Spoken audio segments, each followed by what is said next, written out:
A small European village lies hidden between snow-capped hills where the air is cold enough to make your breath look like a ghost.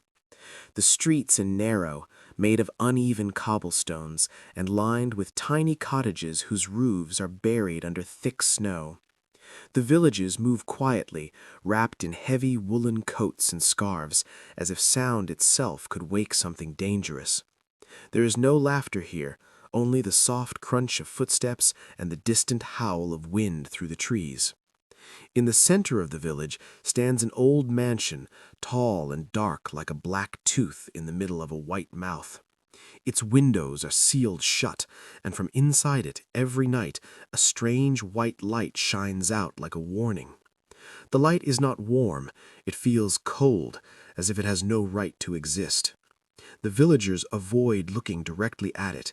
They fear their own shadows more than they fear the snow, because they believe the shadows are watching back. Children whisper about the mansion. Old men cross themselves when they pass by. The village mothers pull their children closer, telling them, "Do not go near the mansion. The ghost lives inside." The fear is so strong that even the bravest men avoid the place, as if the mansion can reach out and touch your soul. In one of the cottages near the edge of the village, a small girl named Sophie wakes up with a start. She is only 3 years old, but her eyes already carry the weight of sorrow. Her mother, Martha, is the village healer. She mixes herbs and makes medicines for sick children, and the villagers depend on her in secret, though they never openly thank her. That morning, Sophie's cottage is quiet. Too quiet. Martha is missing. Sophie looks around, searching for her mother's familiar face. She finds only empty jars, spilled herbs, and a faint smell of lavender. Panic rises in her tiny chest like a storm. She runs to the village square, crying and calling out, "Mama! Mama!" But the villagers ignore her. Their faces are cold and hard, filled with fear. They whisper among themselves, "The witch has taken her. She is cursed. The mansion took her." No one offers help. They only watch Sophie like she is a problem to be removed. The fear of the mansion has turned into hatred for the healer who once saved their children. Sophie's cries echo in the winter air. She clutches a small piece of cloth from her mother's dress and follows the sound of her own tears towards the mansion. The white light shines even brighter as she gets closer, as if it is warning her to stay away. But Sophie is too small to understand fear the way adults do. All she feels is a sharp pain in her heart and a cold whisper inside her mind, like the mansion is calling her. And in that moment, a voice from inside the mansion speaks softly, barely audible over the wind. "Help me." Sophie freezes. The snow falls around her like tiny pale feathers. The white light from the mansion shines on her face, making her look like a small ghost standing in front of a larger one.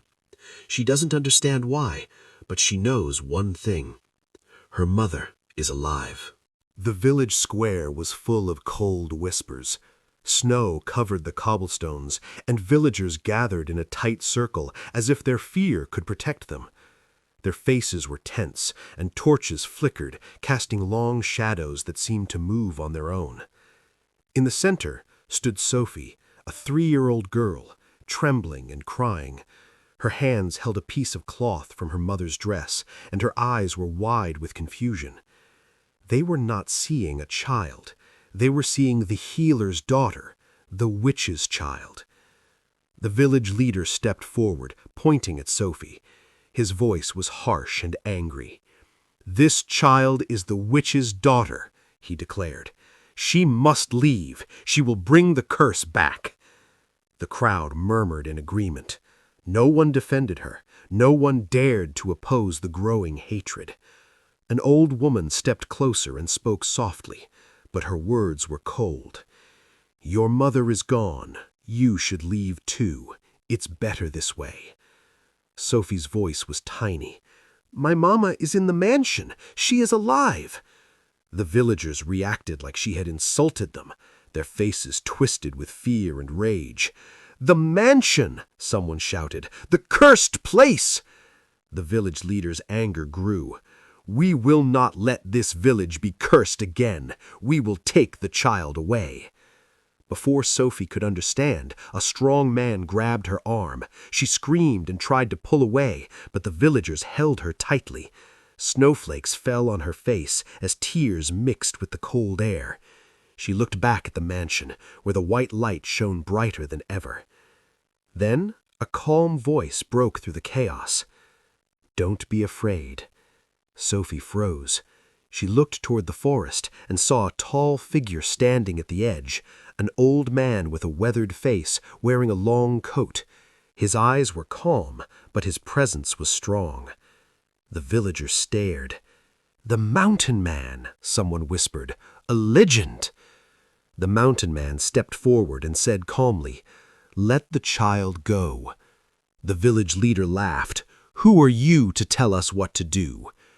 "I know the truth," the Mountain Man replied. The villagers hesitated. The Mountain Man's presence felt like a force of nature. The leader threatened him, but the Mountain Man stood firm. "I will not fight you, but I will not let you harm her." He reached out, took Sophie's hand, and pulled her away. The villagers shouted and chased them, but the Mountain Man ran into the forest with Sophie. As they disappeared among the trees, Sophie looked back. The mansion stood tall, with its white light shining like a warning. The village had turned against her, but someone had come to save her. The Mountain Man's voice echoed softly in the wind. Stay strong, little one." The forest swallowed the village behind them. Snow-covered trees stood like silent guards, their branches heavy with frost. Sophie's small feet stumbled through the snow, but the Mountain Man carried her effortlessly, his coat brushing against the cold air.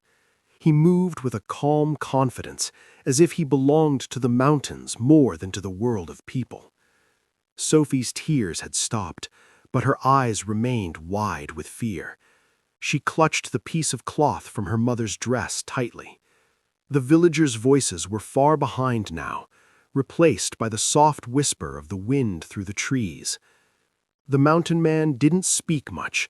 His silence felt protective, like he was listening to the forest itself. After some time, he stopped at a narrow path hidden between tall pines. The path led deeper into the mountain, where the snow was thicker and the air was colder. Sophie looked up at him. "Where are we going?"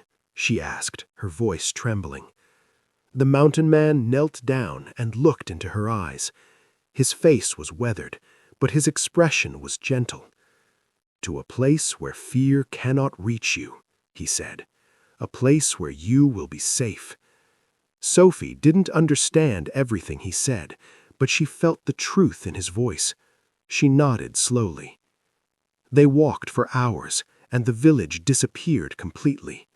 The forest grew quieter, as if it respected the secrecy of the mountain. The sky darkened, and the snow began to fall harder. Sophie felt cold, but she did not shiver. She was too tired to feel anything but the weight of her thoughts. Finally, the Mountain Man reached a small cabin hidden among the trees.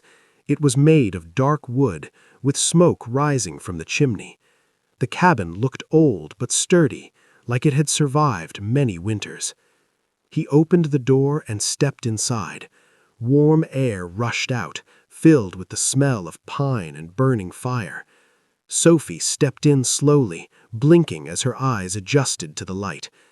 Inside, the cabin was simple but welcoming. A small fireplace burned brightly, and a pot of soup simmered on top. Wooden shelves lined the walls, filled with jars of herbs, dried plants, and small tools. There was a bed in the corner covered with thick blankets. Sophie's eyes widened with wonder. "This is your home?" she asked. The Mountain Man nodded. "Yes," he said, "and now it is yours too." Sophie walked closer to the fire. She held her hands out, feeling the warmth for the first time since she left the village. Her small face began to relax. She looked up at the Mountain Man with a small question. "Why did you help me?" she asked. The mountain man paused for a moment. His eyes softened. "Because your mother helped many children, and because the village forgot what she did." Sophie looked down, unsure. She did not know how to feel about the village anymore. The fear and hatred had hurt her deeply. The mountain man sat down beside her and began to explain. "Your mother was not a witch," he quieted. "She saved the village from a deadly illness. The villagers were afraid of her power, so they imprisoned her in the mansion." Sophie's eyes widened. "Then she is alive?" she asked. "Yes," the mountain man replied. "She is alive, and she is waiting." Sophie's heart beat faster. She felt hope and fear mixed together. She thought about the mansion and the white light. She thought about her mother's warm hands and her soft voice. The mountain man stood up and went to a small wooden chest. He opened it and pulled out a piece of cloth and a small set of tools. He handed them to Sophie. "These are for you," he said. "You will learn to survive here. You will learn to be strong." Sophie looked at the tools and then at the mountain man. "Will you teach me?" she asked. The mountain man smiled faintly. "Yes," he said, "I will teach you everything." Outside, the snowstorm continued, but inside the cabin, Sophie felt safe for the first time since her mother disappeared. She curled up near the fire, holding the piece of cloth close to her heart. The mountain man sat beside her, watching the flames dance. In the distance, the mansion's white light shone like a distant promise, waiting for the day Sophie. The cabin in the mountains became Sophie's new world. Days passed like silent snowflakes, falling slowly and disappearing without a sound. The mountain man never rushed her. He taught her step by step, with patience that felt like warmth in the cold. Sophie learned how to gather dry wood without making noise. She learned how to make a small fire that would not draw attention. She learned how to listen to the forest, how the trees creaked when the wind changed, how the snow shifted when an animal passed, and how the silence could warn you of danger. The mountain man showed her how to wrap herself in layers, how to move quietly in deep snow, and how to keep her breath steady. He gave her a small wooden knife and taught her how to carve a tiny stick into a tool. Sophie's hands were small, but she practiced again and again until she could do it without trembling. As days passed, Sophie's fear slowly changed into something else. It turned into strength. She started to feel that she could survive the cold and darkness, and that she was not helpless anymore. One night, the mountain man sat by the fire and looked at Sophie. His eyes seemed distant, as if he was remembering something. "Sophie," he said softly, "do you want to know why I saved you?" Sophie nodded, her eyes shining with curiosity. The mountain man continued, "Because your mother saved many children. She used her medicines to heal them. The village feared her power, so they imprisoned her in the mansion. They were wrong." Sophie looked down at her hands. She didn't know what to say. The mountain man's voice grew gentle. "Your father was my friend. He left the village long ago. I promised him I would protect his family." Sophie's eyes widened. She had never known her father. The thought of him felt like a story she had never heard. "Where is he?" she asked quietly. The mountain man sighed. "He is gone, but he left you something that can help you find your mother." He reached into his coat and pulled out a small wooden box. Inside were old papers and a map, folded carefully. "This belonged to your father. He wanted you to have it when you were ready." Sophie held the box with trembling hands. She opened it and saw a map of the village and the mansion. There were markings and notes written in careful handwriting. Sophie looked up at the mountain man, her eyes filled with determination. "I will find my mother," she said. The mountain man nodded. "Yes, but first you must be strong. The village is not the same anymore. Their fear has grown into something dangerous. Sophie looked at the fire. The flames danced and her reflection flickered in the light. She felt a new courage inside her, like a small flame that could grow into something powerful. The mountain man placed his hand on her shoulder. You are not alone anymore, and one day you will return. Outside, the snowstorm continued, but inside the cabin, Sophie felt a new strength rising in her heart. She was no longer just a frightened child. She was a girl with a mission. Winter in the mountains was harsh, but Sophie had grown stronger. Her body had learned to endure the cold, and her mind had learned to stay calm. The mountain man continued to teach her survival skills, but he also began to share more of the truth. One evening, as the fire crackled, the mountain man pulled out the map again. He spread it on the wooden table, and the candlelight made the paper glow softly. "This map leads to the mansion," he said. "Your mother hid her medicines there." Sophie stared at the map, trying to understand the lines and markings. She didn't know why her mother would hide medicine in a place so feared. "Why would she hide it?" Sophie asked. The mountain man's eyes grew distant. Because she knew the villagers might imprison her again. She didn't trust them. Sophie looked up. But why did they hate her? The mountain man sighed. Because they were afraid of what they couldn't control. They feared her knowledge. They feared that she could save the children when they were too sick. So they called her a witch. Sophie's small face hardened with anger. She clenched her fist. "That's not fair," she whispered. The mountain man nodded. "It is not fair, but it is the truth." He pointed to a small mark on the map. "Your mother hid the medicine in a secret room inside the mansion. She wanted it to be found by someone who would use it for good." Sophie's eyes widened. "Then we must go and find it." The mountain man hesitated. He looked at her with a serious expression. "It will be dangerous," he warned. "The villagers will not want you to return. They will try to stop us." Sophie looked at the fire and then back at the mountain man. "I don't care," she said. "I want my mother." The mountain man's face softened. He could see her determination. He stood up and walked to the shelf where he kept his tools. He picked up a small lantern and handed it to Sophie. "This will help you. But remember, you must be careful. The mansion is not only dark, it is full of fear." Sophie took the lantern and held it close. Her small hands were steady now. The mountain man placed his hand on her head like a blessing. "One day we will go, and when we do, we will bring the truth with us." Sophie nodded. She felt the first spark of hope in her heart. The mansion was no longer only a place of fear. It was a place of truth. Outside, the snowstorm raged, but inside the cabin, Sophie's heart, her heart burned with a new purpose. The village had grown colder in more ways than one. Fear had become a living thing, moving through the streets like smoke. The villagers no longer whispered, they shouted. Their anger had turned into a plan. In the village square, the same people who once depended on Martha's medicines gathered again.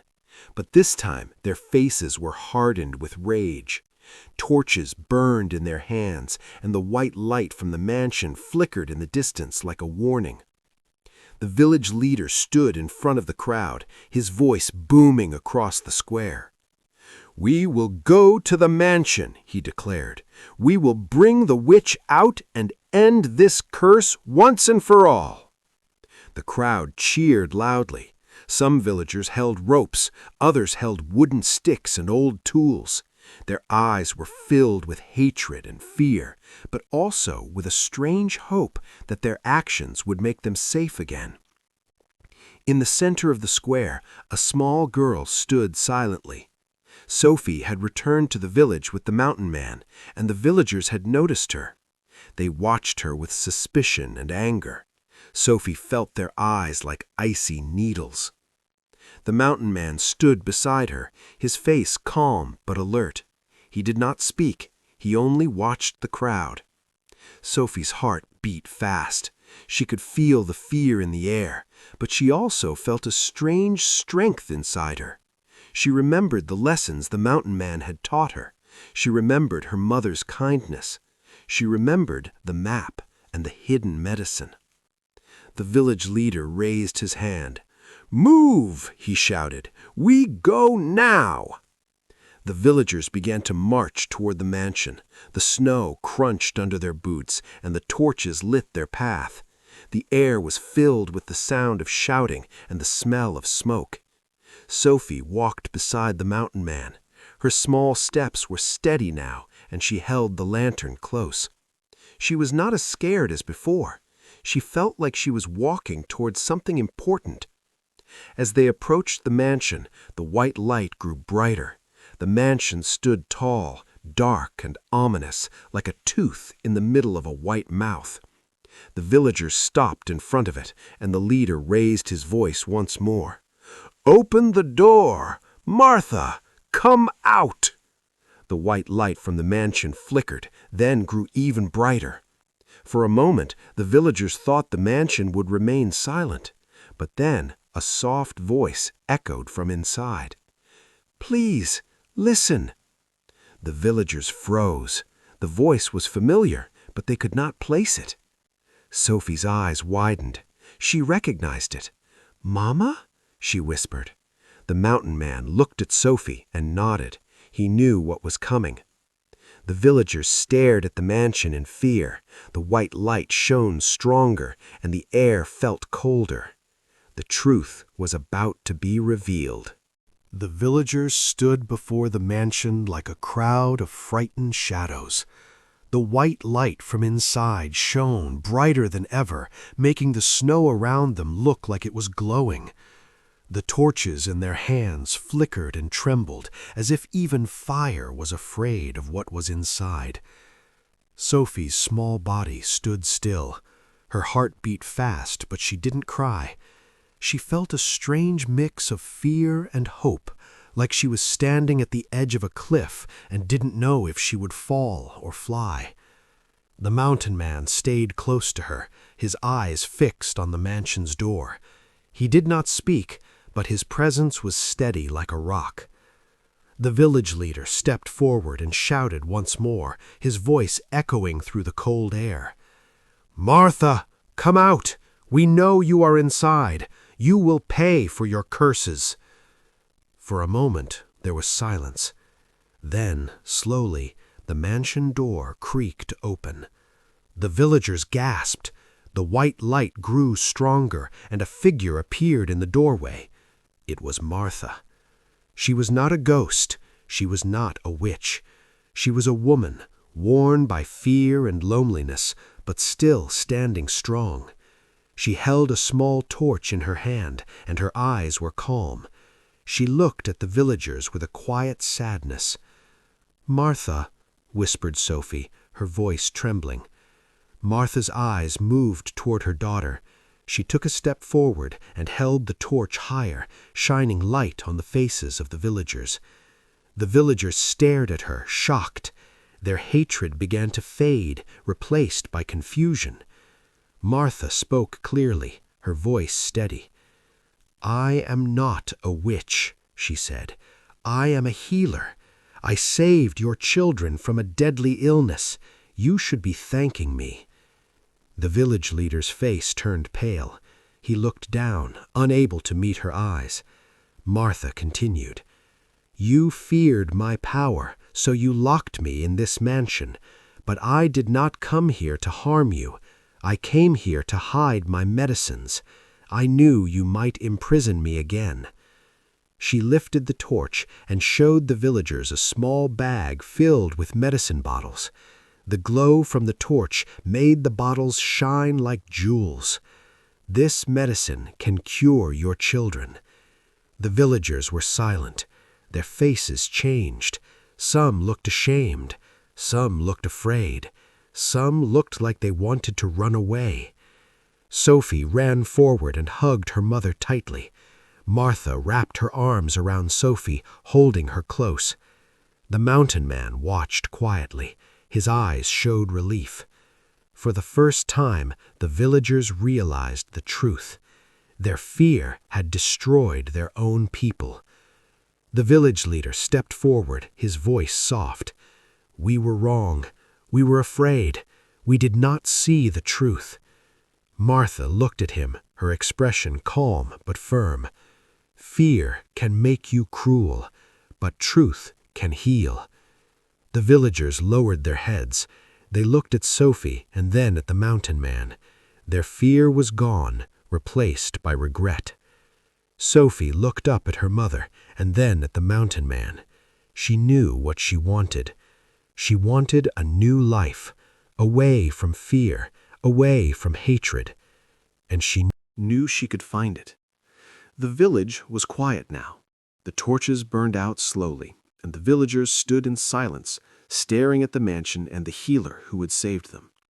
The white light from the mansion dimmed, as if it had finally lost its purpose. Sophie held her mother's hand tightly. Martha's grip was warm and steady, like a promise. Sophie looked at the mountain man beside her. His face was calm, but his eyes were filled with a deep sadness, like he had seen too much fear and too much pain. The village leader stepped forward once more. His voice was low, almost broken. "We are sorry," he said. "We were wrong to accuse you. We were afraid. We let our fear control us." Martha looked at him for a moment. She saw the regret in his eyes, but she did not forgive easily. Still, she nodded. "I accept your apology," she said softly, "but you must remember what happened here. Do not let fear destroy you again." The villagers looked down, ashamed. They knew they had lost something precious, someone who had helped them when they needed it most. Sophie felt a wave of anger, but also relief. Her mother was safe. The truth was finally revealed. The village had understood their mistake. But Sophie knew she could not stay. The village would never fully trust her. The fear would never fully disappear. The mountain man placed his hand on Sophie's shoulder. "Come," he said. "The mountains are waiting." Sophie looked at her mother. "Mama, will you come with us?" she asked. Martha looked at the mountain man and then at Sophie. She saw the determination in her daughter's eyes. "Yes," she said, "we will leave this place." The villagers watched as Martha, Sophie, and the mountain man began to walk away. The snow crunched beneath their feet. The mansion stood behind them, dark and quiet. The white light faded, as if it was finally free. Sophie turned back one last time and looked at the village. She saw the houses, the people, and the fear that had ruled them. She felt sad, but also hopeful. The mountain man led them toward the forest path. The trees opened like gateways, and the mountains rose ahead like giants. The air was cold, but Sophie felt stronger than ever. As they walked, Sophie held her mother's hand and looked up at the sky. The snow continued to fall, but it no longer felt like a threat. It felt like a blanket, covering the world in silence. The mountain man spoke softly. "Fear is powerful," he said, "but truth is stronger." Sophie nodded. Together, they disappeared into the mountains, leaving behind the village of shadows. And in the distance, the white light of the mansion faded into the night, replaced by the quiet strength